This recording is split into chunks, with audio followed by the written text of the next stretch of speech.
Isang makulimlim na umaga noong Nobyembre ng 1976,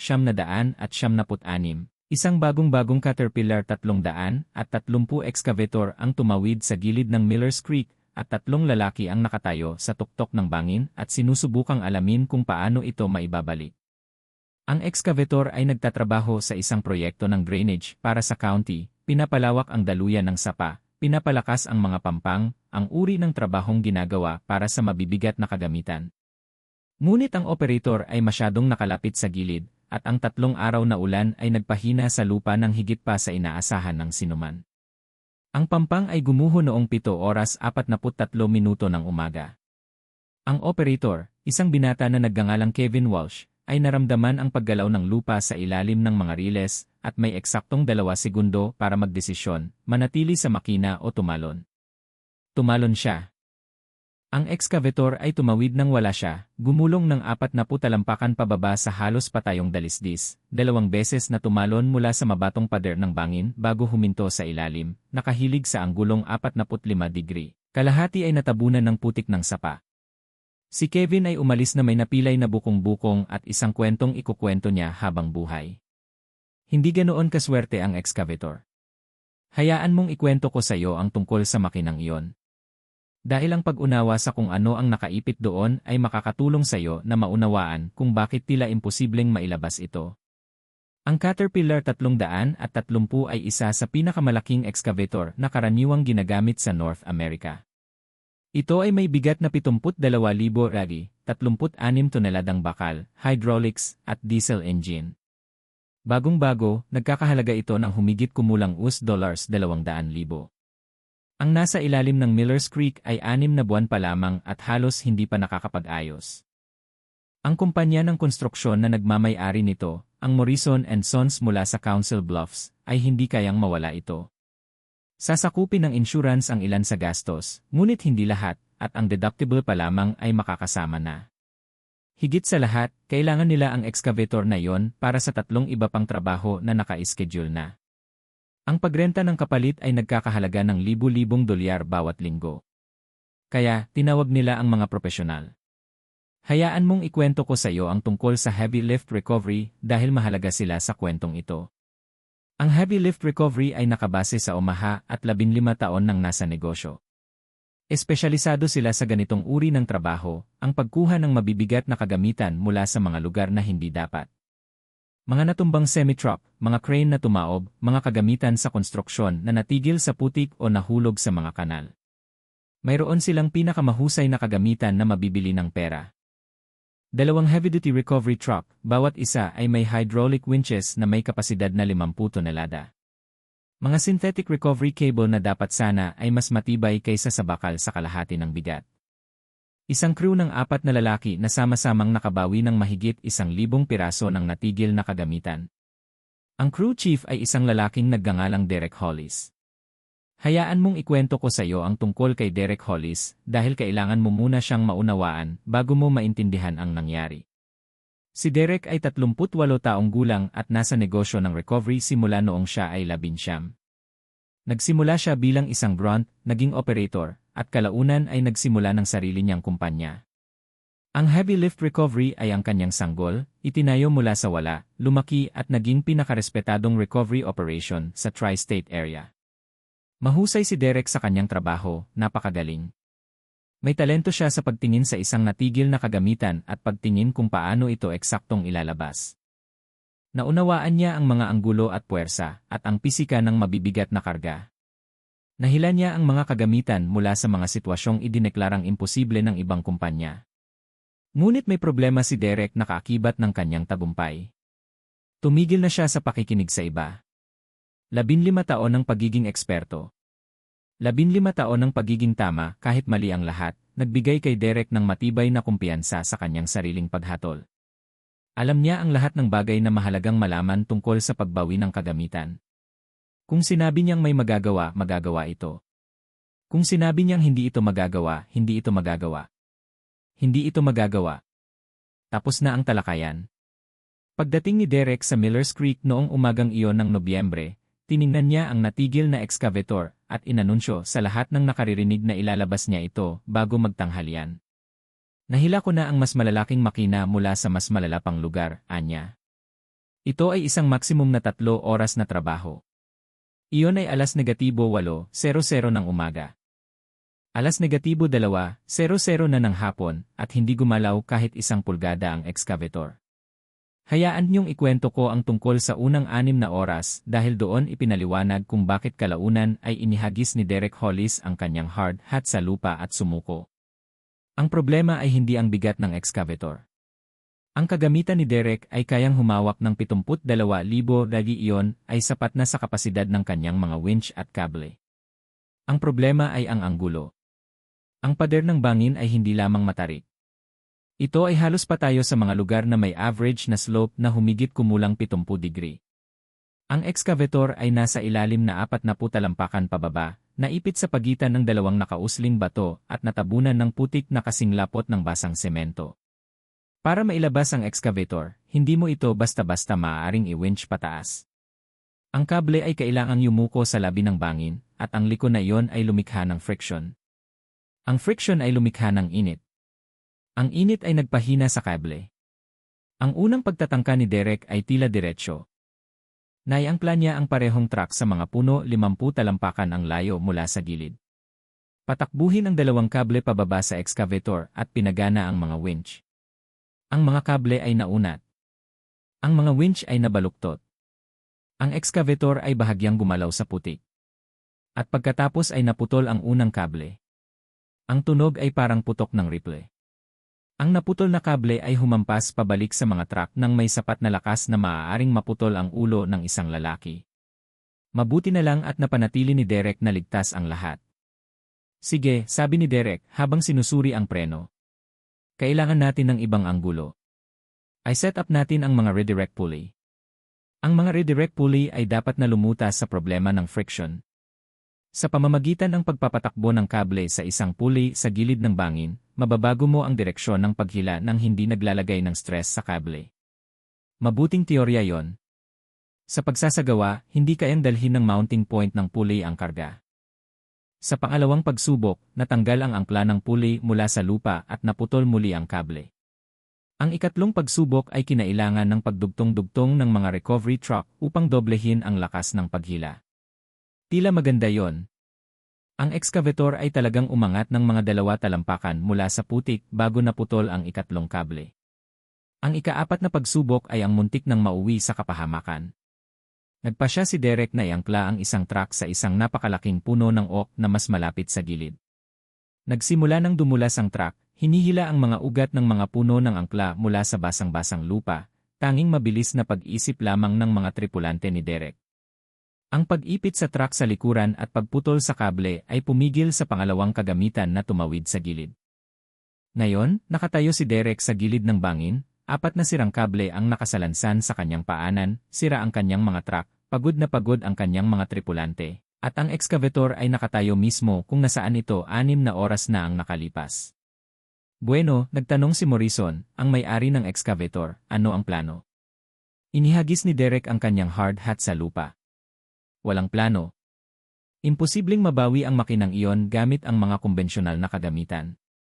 Masyadong matarik ang anggulo, masyadong malalim ang putik, at sinisira ng labi ng bangin na iyon ang bawat kable na inilagay namin dito. Maaari naming subukan ang isang helicopter, ngunit ang gastos ay mas malaki kaysa sa halaga ng makina. O maaari kang maghintay hanggang tagsibol, hayaang matuyo ang lupa, at subukan muli gamit ang mas mabibigat na kagamitan. Spring, kailangan ko na ang excavator na yun ngayon. Kung gayon ay kailangan mong maghanap ng iba dahil sinasabi ko sa iyo, sa mga kagamitang magagamit ngayon, ang excavator na iyon ay pagmamay-ari ng sapa. Mukhang gusto ni Morrison na makipagtalo, ngunit nasaksihan niya ang bawat pagtatangka na mabigo. Nakita niyang naputol ang mga kable, nakalawit ang mga angkla, at nadulas ang mga truck ng pagbawi patungo sa gilid. Alam niyang si Derek Hollis ang pinakamagaling sa industriya. Kung sinabi ni Derek na hindi ito magagawa, hindi rin ito magagawa. Doon huminto ang lumang Ford pickup sa gilid ng lugar. Ngayon, hayaan niyong ikwento ko sa inyo ang tungkol kay Eugene Pratt dahil kailangan niyo siyang maunawaan para maunawaan ang susunod na nangyari. Si Eugene ay 71 taong gulang at nakapagsaka ng 280 ektarya sa kabilang panig ng Millers Creek sa loob ng 48 taon. Ang kanyang lupain ay nasa hangganan ng proyekto ng drainage, at pinapanood niya ang mga construction crew sa nakalipas na 2 linggo, pinapanood at iniiling ang kanyang ulo sa ilan sa mga bagay na nakita niya. Noong umaga na lumipas ang oras ng excavator. Nasa likod bahay niya si Eugene at nagkakape. Narinig niya ang tunog, isang lagaslas mula sa malayo, pagkatapos ay katahimikan, at agad niyang nalaman ang nangyari.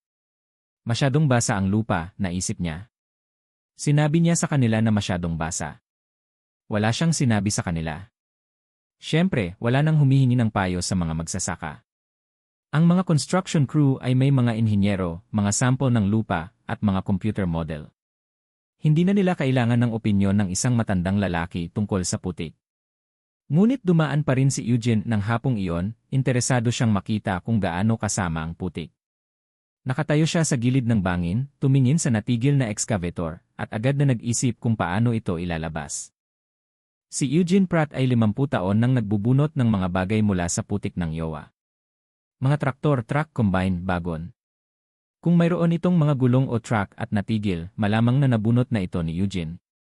Tinuruan ng kanyang lolo ang kanyang ama at tinuruan siya ng kanyang ama gamit ang mga pamamaraan na nagmula pa noong mga panahon bago pa man magkaroon ng mga makina kung kailan kailangang ilipat ang lahat gamit ang mga kabayo at talino ng tao. Ang susi ay ang mekanikal na kalamangan. Pinanood ni Eugene ang trabaho ng mga recovery crew buong umaga. Pinanood niya silang subukang daigin ang problema gamit ang brute force. Mas malalaking winch, mas malalakas na kable, mas maraming truck. Paulit-ulit niyang mapapanood ang mga ito na mabibigo dahil hindi nila naunawaan ang pangunahing katotohanan na itinuro sa kanya ng kanyang lolo 60 taon na ang nakalilipas. Hindi mo matatalo ang pisika gamit ang kalamnan. Kailangan mong gamitin ang pisika, hindi ang laban dito. Ngayon, hayaan niyong huminto muna ako at magtanong sa inyo. Nakakita na ba kayo ng isang eksperto na nahihirapan sa isang bagay na alam ninyong gawin? Naranasan niyo na bang manahimik at tumahimik dahil alam ninyong hindi sila makikinig? Dahil ang kadalubhasaan at pagmamataas ay nagpapabingi sa mga tao sa mga mungkahi mula sa mga taong itinuturing nilang mas mababa sa kanila. Napanood ni Eugene Pratt ang pagbagsak ng recovery crew buong umaga, alam na alam niya kung ano ang mali nilang ginagawa, alam na alam niya kung paano ito ayusin. Ngunit nanatiling tumahimik siya dahil alam niyang hindi makikinig si Derek Hollis sa isang 71 taong gulang na magsasaka. Pagkatapos ay inihagis ni Derek ang kanyang hard hat sa lupa at idineklara ang excavator na hindi na mababawi at sumakay si Eugene sa kanyang truck at nagmaneho palapit. Hayaan niyong ikwento ko sa inyo ang tungkol sa kung ano ang nasa likod ng pickup ni Eugene dahil mukhang basura ito at hindi talaga. Minana ni Eugene ang kanyang kagamitan mula sa kanyang ama na minana rin ito mula sa kanyang ama bago pa siya. Ang ilan sa mga ito ay mula pa noong 1920. Lahat ng ito ay gawa sa bakal at asero. Itinayo noong panahon na ang mga bagay ay idinisenyo upang magtagal magpakailanman, may mga kadena, hindi mga modernong kadenang haluang metal, kundi mga makalumang kadenang bakal na may mga kawing na kasing kapal ng hinlalaki ng tao. Ang mga kadena ay kalawangin, mabigat, at pangit. Kaya rin itong humawak ng mga karga na maaaring pumutol sa mga modernong kagamitan tulad ng sinulid. May mga pulley, mga cast iron snatch block na may steel sheave, ang ilan sa mga ito ay may mga petsa mula noong panahong iyon. Ang mga pulley ay idinisenyo upang gamitin sa natural fiber rope, ngunit gumagana rin ang mga ito ng maayos sa kadena. Ang bawat pulley ay maaaring magredirect ng karga ng may kaunting friction. At kapag pinagsama ng serye, lumilikha sila ng tinatawag na block at tackle, isang sistemang nagpaparami ng puwersa. At naroon ang ini winch, isang mechanical drum na nakakonekta sa power takeoff shaft ng traktor na pinapagana ng makina mismo sa halip na ng hydraulics. Ang winch ay mabagal, napakabagal, ngunit hindi ito tumitigil sa paghila. Wala itong mga sensor na magsasabi kung kailan dapat huminto. Wala itong mga safety cut-off, patuloy lang itong umiikot, patuloy na humihila, patuloy na naglalapat ng puwersa hanggang sa may gumalaw o may nabasag. Pinanood ni Derek Hollis si Eugene na ibinababa ang mga gamit na ito nang may mukhang hindi makapaniwala na unti-unting napalitan ng pagkaaliw. Matanda ka na, sabi ni Derek. Ano nga ba sa tingin mo ang ginagawa mo? Akala ko makakatulong ako. Tulong? Tumawa si Derek. Isang maikli at matalim na tunog. Gumugol lang kami ng 6 na oras sa pagsisikap na hilahin palabas ang excavator na may kagamitang may rating na 50 tonelada. Nabali namin ang 4 na kable. Muntik na kaming mawalan ng truck. At sa tingin mo ako? Itinuro niya ang mga kinakalawang na kadena at sinaunang pulley ni Eugene. Sa tingin mo ba magagawa ng basurang iyon ang hindi kayang gawin ng aming kagamitan? Baka. Hindi. Ang excavator na iyon ay may bigat na 36 tonelada. Maaaring kayang-kayang tiisin ng mga kadena mo. Ibibigay ko sa iyo yan. Pero wala kang mahihila gamit ang lumang traktor mo. Ano yan? Ang Ford ay may lakas na siguro ng 40 horsepower. Ang mga truck ko ay nakakagawa ng 5 beses niyan. Ang mga truck mo ay patuloy na nababali ang mga kable dahil sa anggulo. Ang friction sa gilid ng bangin na yon. Alam ko. Tahimik na putol ni Eugene. Pinanood ko. Sinusubukan mong hilahin ang gilid na yon. Kailangan mong hilahin ito. Pinag-cruise ni Derek ang kanyang mga braso. Ano nga ba ang ibig sabihin noon? Hindi sumagot si Eugene. Sa halip, naglakad siya papunta sa gilid ng bangin at tiningnan ang natigil na excavator. Pinag-aralan niya ang anggulo ng dalisdis, ang posisyon ng makina, ang mga batong nakaumbok na pumigil sa pagbagsak nito. Tiningnan niya ang labi ng bangin, ang matalas na talim na sumira sa mga kable ni Derek. Pagkatapos ay nagsimula siyang gumawa ng isang bagay na nagpailing kay Derek Hollis sa hindi makapaniwala. Naglakad siya pababa sa bangin. Hayaan mong ikwento ko sa iyo ang nakita ni Eugene nang makarating siya sa ilalim, dahil doon niya alam kung paano eksaktong lulutasin ang problema. Ang excavator ay nakaupo sa isang natural na duyan na nabuo ng 2 nakaumbok na bato. Ang harapan nitong dulo, ang boom at balde, ay nakaturo pataas, habang ang likurang dulo nito ay nakalibing sa putik. Ang mga bakas ay ganap na lubog. Ang paglapit ni Derek ay diretsyo. Ikabit ang mga cable sa frame ng excavator at hilahin ito ng diretsyo pataas sa dalisdis. Simple, diretso, mali. Ang problema ay ang diretsyo pataas ay nangangahulugan ng paghila sa labi ng bangin at ang labi na iyon ay parang talim ng bato. Ang bawat kable na dumaan dito ay nilalagari ng sarili nitong tensyon. Mas mabilis itong tumawid habang mas mabigat ang kable. Tiningnan ni Eugene ang mga pader ng bangin. Hindi pantay ang kanilang matarik, mga 30 talampakan sa kaliwa ng kinaroroonan ng naghuhukay. Bahagyang gumuho ang pader dahil sa isang nakaraang erosyon. Ang dalisdis doon ay marahil 40 degree sa halip na 70. Matarik pa rin ngunit kayang-kaya. Higit sa lahat, walang talim ng kutsilyo sa tuktok. Ang gumuhong bahagi ay lumikha ng isang uri ng rampa, magaspang at mabato, ngunit tuloy-tuloy. Hindi pinansin ni Derek ang rutang ito dahil mas mahaba ito, marahil 100 talampakan ng kabuang lakas sa halip na 40. Ang kanyang likas na ugali ay tahakin ang direktang landas. Iba ang likas na ugali ni Eugene. Palagi kang humihila sa mahabang daan kung imposible ang maikling daan, sabi sa kanya ng kanyang lolo. 100 talampakan ng posibleng daan ay 40 talampakan ng imposible sa bawat pagkakataon. Umakyat muli si Eugene sa bangin at naglakad papunta kay Derek Hollis. May kasunduan tayo. Sabi ni Eugene, subukan ko ang daan ko. Kung hindi ito gumana, wala kang mawawala. Kung gumana ito, may matututunan ka. Tumawa si Derek. At ano ang maituturo sa akin ng isang matandang magsasaka tungkol sa pagbawi ng kagamitan? Siguro wala. Siguro ano? May kasunduan ba tayo? Tiningnan ni Derek ang excavator. Pagkatapos ay sa kanyang mga sirang kable, pagkatapos ay ang mga tripulante na matagal nang nanonood ng palitang ito nang may pagod na libangan. CJ, gawin mo ang gusto mo, matanda. Kapag nabali ang iyong mga kadena tulad ng nangyari sa ating mga kable, lahat tayo ay magtatawanan at uwi. Hayaan mong ikwento ko sa iyo ang tungkol sa setup ni Eugene dahil ito ay isang masterclass sa applied physics. Hindi sinubukan ni Eugene na hilahin ang excavator ng diretsyo paakyat sa matarik na dalisdis. Kaya sa halip, nagplano siya ng ibang ruta, isang zigzag na landas na gumagamit ng gumuhong bahagi ng pader ng bangin. Ang unang bahagi ay hihilahin ang excavator patagilid palabas ng putik at papunta sa batong kinaroroonan nito ngayon.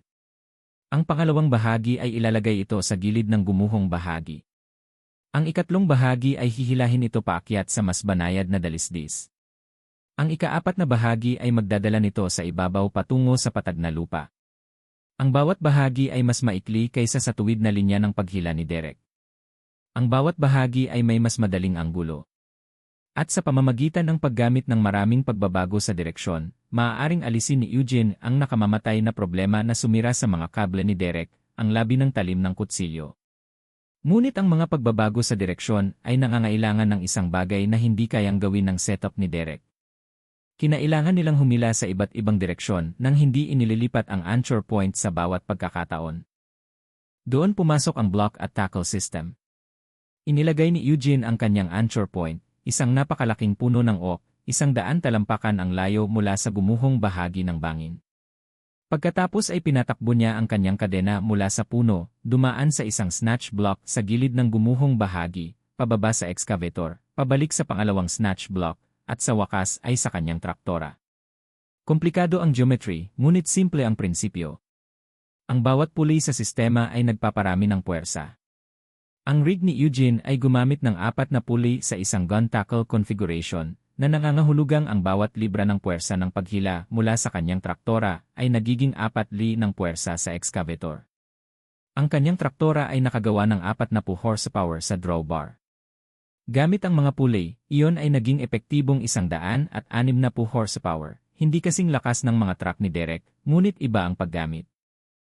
Dahan-dahan ang paggamit, patuloy na paggamit ng walang bigla ang mga pagyanig na pumutol sa sunod-sunod na kable. Hihila ka muna patagilid, tanong ni Derek, habang pinapanood si Eugene na nagtatrabaho. Kailangan ko itong iangat sa putik bago ko pa ito mayangat pataas. Aabutin ng matagal, mas mabilis kaysa kailanman. Tinapos ni Eugene ang kanyang pag-setup at naglakad papunta sa kanyang traktora, isang lumang Ford 5000, kupas na asul, 30 taong gulang, at gumagana pa rin tulad noong araw na ginawa ito. Pinaandar niya ang makina, pinagana ang ini, at nagsimulang huminahon sa kadena. Lumangit-ngit ang block at tackle system. Humigpit ang mga kadena. Umungol ang mga pulley at gumalaw ang excavator sa unang pagkakataon sa loob ng 6 na oras. Hayaan mong ikwento ko sa iyo ang susunod na 3 oras dahil iyon ang pinakamabagal at pinakakasiyasyang 3 oras na naranasan ni Eugene Pratt sa loob ng maraming taon. Mabagal ang paggalaw ng excavator, napakabagal. Ang rig ni Eugene ay humila sa marahil 1 talampakan kada minuto, 60 talampakan kada oras.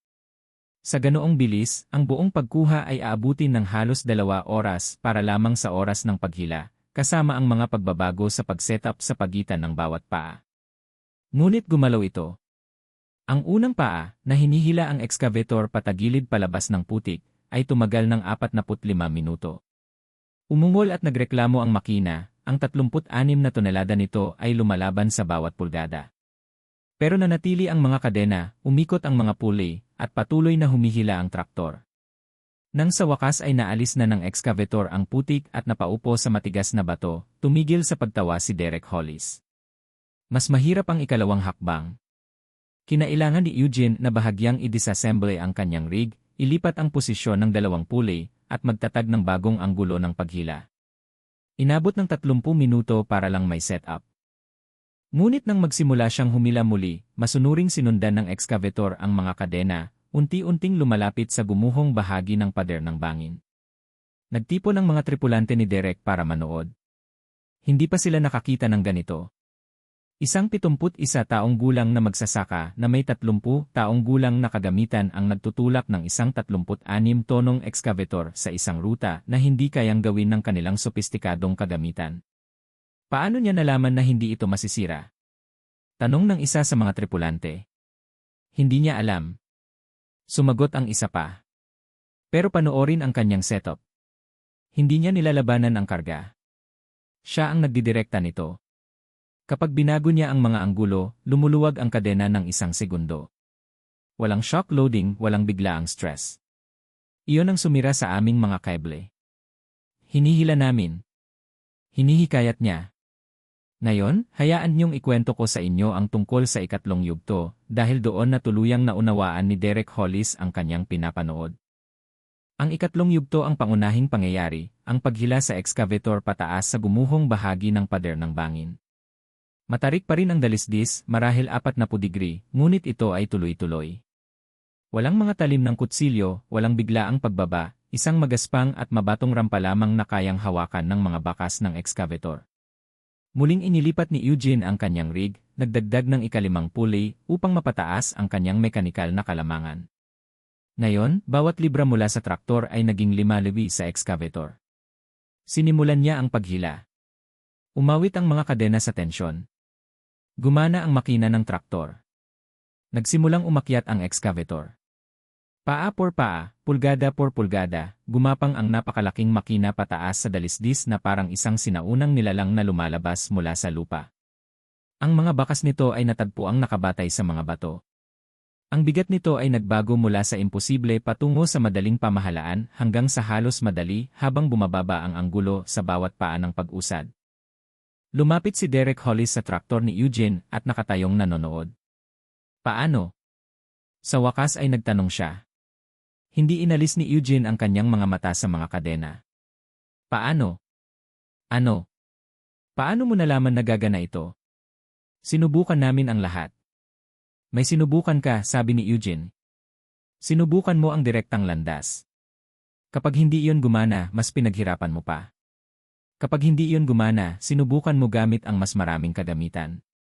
Ano ang dapat nating ginawa? Ano ang ginagawa ko? Kapag hindi gumagana ang direktang landas, hahanap ka ng hindi direktang landas. Kapag hindi gumagana ang puwersa, gagamit ka ng leverage. Kapag hindi gumagana ang bilis, gagamit ka ng pasensya. Nasa kalagitnaan na ang excavator. Ang pinakamalala ay nasa likod nito. Ang mga kadenang iyon, sabi ni Derek. Ang mga pulley na iyon. Saan mo nakuha ang mga iyon? Lolo ko. Nakuha niya ang mga iyon sa kanyang ama. Matagal na silang nagbubunot ng mga bagay mula sa putik ng yowa simula pa noong bago pa man ipanganak ang aking ama. Dapat ay 60-70 taong gulang na ang mga iyon. Ang mga kadena ay mas matanda na. Ang ilan sa mga ito ay ginawa bago ang unang digmaang pandaigdig. Yumiling si Derek. At mas malakas ang mga ito kaysa sa ating mga 50 toneladang kable. Hindi sila mas malakas. Iba ang gamit sa mga ito. Sa wakas ay tiningnan ni Eugene si Derek. Ang iyong mga kable ay idinisenyo para sa bilis. Ikabit, hilahin ng malakas, tapusin ang trabaho. Kapag maayos ang lahat, mahusay ang mga ito. Pero kapag may nangyaring mali, kapag may friction o shock loading o ang gulong hindi mo inaasahan, nabibigo ang mga ito. At ang mga kadena mo, ang mga kadena ko ay dinisenyo para sa matigas ang ulo. Wala silang pakialam kung gaano katagal ang trabaho. Wala silang schedule. Patuloy lang sila sa paghila hanggang sa matapos ang trabaho o hanggang sa matapos ang mundo. Umakyat ang excavator sa slope. Ang mga front track nito ay tumama sa labi ng gumuhong bahagi at natusok sa patag na lupa. Ilang minuto pa ng paghila at ang buong makina ay nanatili sa patag na lupa, maputik, sira-sira, ngunit buo. Pinatay ni Eugene ang traktor at nagpakawala ng hininga na pinipigilan niya sa loob ng 3 oras.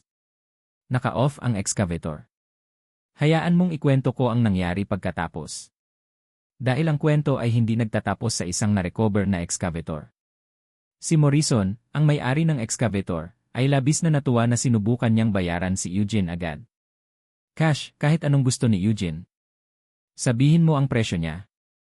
Tumanggi si Eugene. Hindi ko ginawa iyon para sa pera, sabi niya.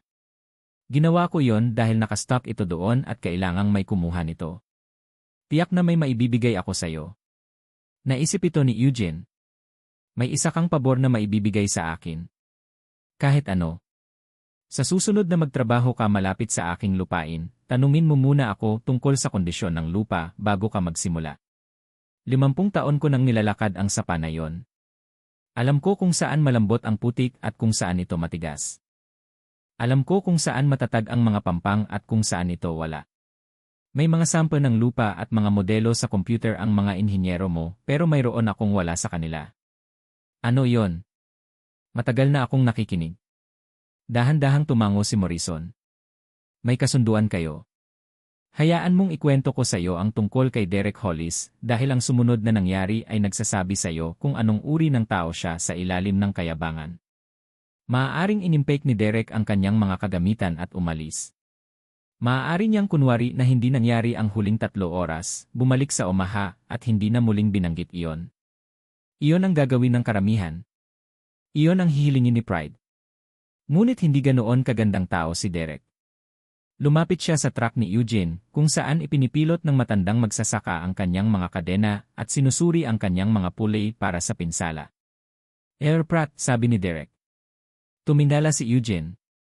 May utang na loob ako sa'yo. Tinawanan kita. Tinawag kong basura ang mga kagamitan mo. Sinabi ko nang hindi ito gagana. Ginawa mo naman. Mali ako. Tumanggo si Eugene. Tinanggap ko ang paghingi ng tawad. May maitatanong ba ako sa'yo? CJ. Saan mo natutunang gawin yon? Ang maraming paa, ang pagbabago ng anggulo, ang paraan ng pag-set up mo ng mga pulley. 20 taon na ako sa negosyong ito, at ngayon lang ako nakakita ng katulad nito. Natahimik sandali si Eugene, pinagmamasdan ang kanyang mga kagamitan, ang mga kinakalawang na kadena, ang mga sinaunang pulley, ang mga cast iron snatch block na mas tumagal kaysa sa lahat. Tinuruan ako ng aking lolo at ng aking ama. Tinatawag nila itong mabagal na rigging. Bago ang mga makina, bago ang hydraulics, noong ang lahat ay kailangang ilipat gamit ang mga kabayo at lakas ng tao, ganito kung paano ilipat ng mga tao ang mabibigat na kargamento. Wala kang maaaring madaig. Kailangan mong malampasan ito. Mabagal na rigging. Karamihan sa mga tao ay nakalimutan na. Iniisip nila na ang mga modernong kagamitan ay maaaring malutas ang anumang problema. At kadalasan, tama sila. Ang mga modernong kagamitan ay kamangha-mangha. Ngunit kung minsan ay makakaranas ka ng isang problema na hindi kayang lutasin ng mga modernong kagamitan. At pagkatapos ay kailangan mong alalahanin ang mga lumang paraan. Tiningnan ni Derek ang mga kadena sa mga kamay ni Eugene. Maaari mo ba akong turuan? Tinaasan ni Eugene ang isang kilay. Gusto mo bang turuan kita? Ginagawa ko ang trabahong ito sa loob ng 20 taon. At ngayon, ipinakita sa akin ng isang matandang magsasaka. Hindi ko alam ang kasing dami ng inaakala kong alam ko. Ibig sabihin noon ay bobo ako at dapat na akong huminto, o ibig sabihin ay may mga bagay pa akong dapat matutunan at dapat akong magpatuloy. Mas gugustuhin kong magpatuloy, ngumiti si Eugene. Iyon ang unang tunay na ngiting nakita ni Derek mula sa kanya. Pumunta ka sa bukid ko minsan. Ipapakita ko sa iyo ang itinuro sa akin ng aking lolo. Gagawin ko yon. Nagkamayan sila. Ang propesyonal sa lungsod at ang matandang magsasaka, ang mga modernong kagamitan at ang mga sinaunang kadena, ang kasalukuyan at ang nakaraan na naghahanap ng paraan upang magtulungan. Hayaan mong ikwento ko sa iyo ang nangyari sa mga sumunod na taon. Dahil sina Eugene Pratt at Derek Hollis ay naging isang hindi inaasahang koponan. Dumaan na si Derek sa bukid. Dumaan siya noong linggo ng hapon noong Disyembre, 3 linggo pagkatapos ng pagsagip sa Millers Creek.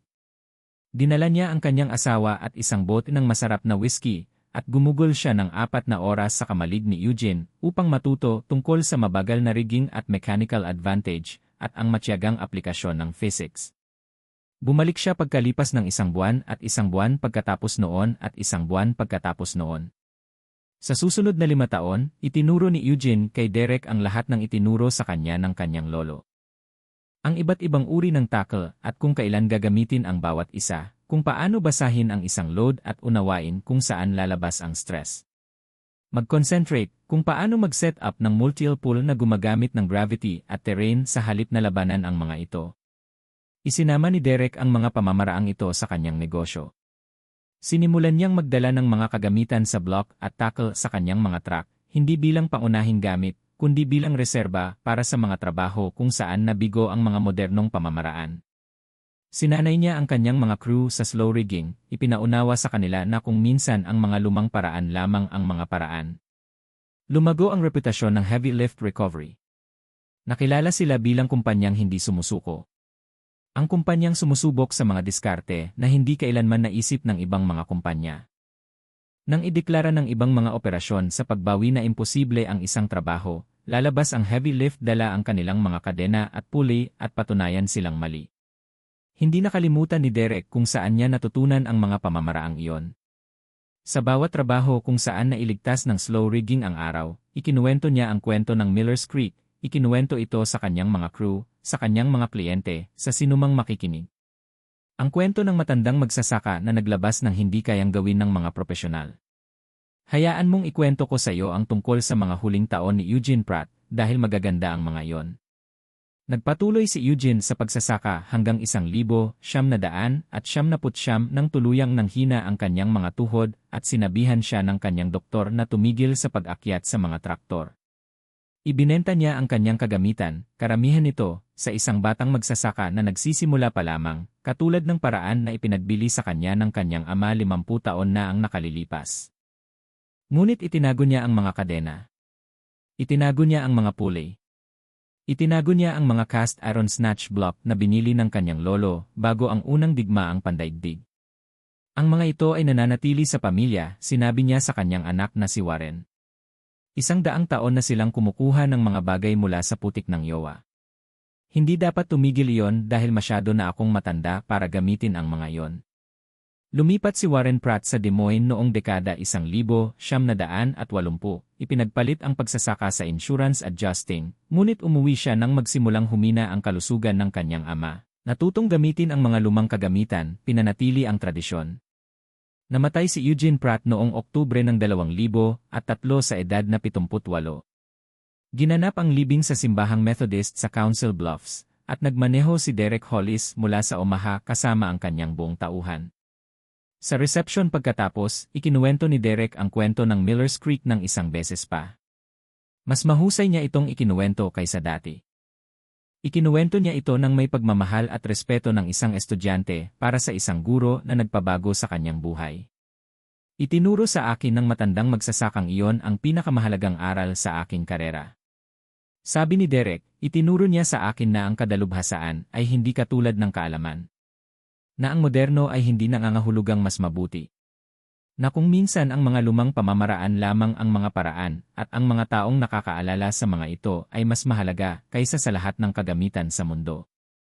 Hayaan mong ikwento ko sa iyo ang isang huling bagay dahil nangyari ito noong 2015 at ipinapakita nito na may mga aral na hindi kailanman nawawala. Nagretiro si Derek Hollis noong 2010, nagbenta ng heavy lift recovery sa isang nakababatang lalaki na nagngangalang Marcus na nagtrabaho para sa kanya sa loob ng 15 taon. Narinig na ni Marcus ang kwento tungkol sa Miller's Creek ng 100 beses. Sinanay na siya sa slow rigging. Nagdadala siya ng mga kagamitan para sa block at tackle sa bawat truck. Noong 2015, nakatanggap si Marcus ng tawag tungkol sa isang kagamitang naipit sa isang bangin, isang Caterpillar excavator na katulad ng mula sa Miller's Creek. Sinubukan na ng kliyente ang 2 pang kumpanya ng recovery. Pareho silang sumuko. Nagmaneho palabas si Marcus para tingnan ang lugar. Ang excavator ay nasa ilalim ng isang matarik na bangin, naipit sa pagitan ng mga nakausling bato, kalahati ay natabunan ng putik. Nagsimula siyang tumawa. Anong nakakatawa? Tanong ng kanyang crew chief. Ito ang Miller's Creek. Magkaibang county, ngunit pareho ang trabaho, parehong naipit na excavator, parehong imposibleng anggulo. Maaari ba natin itong mayahon? Tumingin si Marcus sa bangin. Tumingin siya sa excavator. Naisip niya si Eugene Pratt, isang lalaking hindi niya nakilala, isang lalaking 12 taon nang patay, isang lalaking ang mga pamamaraan ay itinuturo pa rin sa bawat miyembro ng crew sa heavy lift recovery. Sabi ni Marcus, maaari naming alisin ito, ngunit hindi sa paraang iniisip mo. Naglakad siya papunta sa truck at hinila palabas ang block at kagamitan sa tackle. Ang mga kadena ay mas bago kaysa sa kay Eugene. Pinalitan ni Marcus ang mga sirang link sa paglipas ng mga taon, ngunit ang mga pulley ay ang parehong ginamit ni Eugene, ang parehong ginamit ng lolo ni Eugene. Ang mga ito ay 100 taong gulang na ngayon. Gumagana pa rin ang mga ito ng perpekto. Pagkalipas ng 3 oras, ang excavator ay wala na.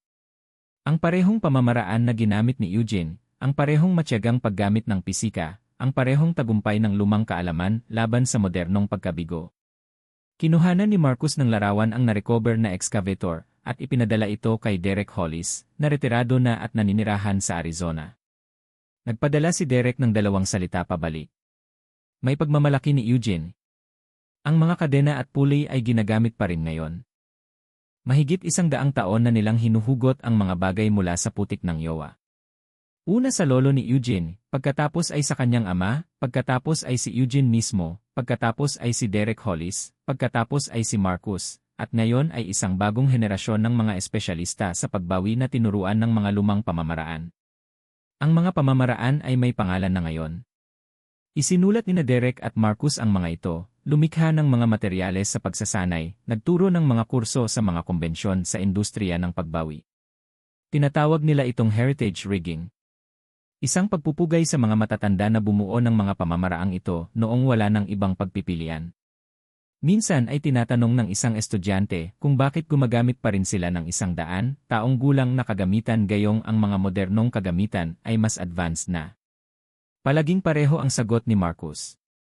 Ang parehong sagot na ibinigay ni Eugene Pratt kay Derek Hollis sa gilid ng Millers Creek noong ang modernong kagamitan ay idinisenyo para sa bilis. Ang kagamitang ito ay idinisenyo para sa matigas ang ulo.